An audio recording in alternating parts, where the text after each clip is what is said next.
طالبانو څوک په ناقانونه خوراک باندې نیولي دي، هغوی سره یې څه کړي دي، ملا برادر څه ویلي دي او د دې ترڅنګ درته نور مهم خبرونه مې هم راوړي دي.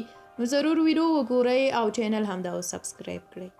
لومړی دا چې د ملا عبدالغني برادر په مشرۍ د افغانستان د اسلامي امارت اقتصادي کمیسیون د وردګو ولایت د چک د برېښنا بند د پاتې کارونو په اړه د سروې او معلوماتو غوښتنه کړې ده.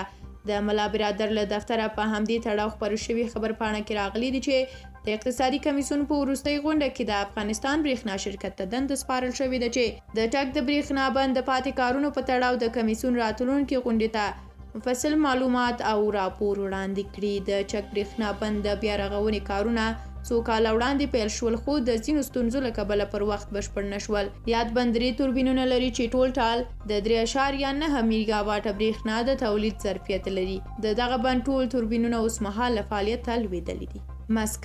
مسکو کې د طالبانو سفیر جمال غوروال سپوتنیک اژانس ته وایي چې ما دا خبره نه ده کړې چې کابل کې د افغانانو ترمنځ جوړېدونکي ناستې ته اشرف غني هم دعوت شوی، یعنی بیا د اشرف غني راتګ رد شو.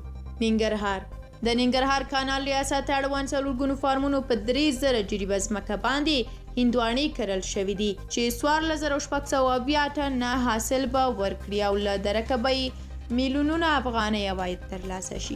د دې خبر وروسته بیا د طالبانو یوه نوې کارنامه درسره شریکوم چې طالبانو په پلازمینه کابل کې پر پړنځایونو د چاقو وهلو په ترڅ کې لږ تر لږه 14 نارینه او ښځینه نیولي دي. پر نیول شویو کسانو تور دی چې په ناقانونه توګه یې رسټورانټ ته د خوراک لپاره تللي وو. د طالبانو د قانون له مخې هلکان او نجونې چې نکاح یې نه وي شوي یا خور او ورور نه وي نشي کولی چې په رسټورانټ کې یو ځای ډوډۍ وخوري. د بعضو راپورونو له مخې تېره شپه د بهار سراب رسټورانټ د طالبانو د یوې مذهبي ډلې له لوري چاپه وهل شوي چې 14 کسان یې نیولي دي. په رسټورانټ کې موجود یو کس وویل چې په نیول شویو کسانو کې خور او ورور او هم داراز ښځه او خاوند هم شامل دي. که څه هم طالبان نه مني چې دوی دې داسې کړنې وکړي، خو په ټوله کې د خپلو امرینو امر نه منونکي طالبان په یو او بل نوم خلک ځوروي او داسې کړنې یې دوام لري. تر اوسه طالبانو بیا په دې تړاو څه نه دي ویلي، خو تر دې وړاندې بیا د دوی له لوري ورته کړنې شوې دي. لیدونکو ستاسو له ملتیا هم ډېره مننه کوم. دا هم د دې مهال وروستي مهم تازه خبرونه چې تاسو په دې ویډیو کې ولیدل. د تازه خبرونو لپاره حتما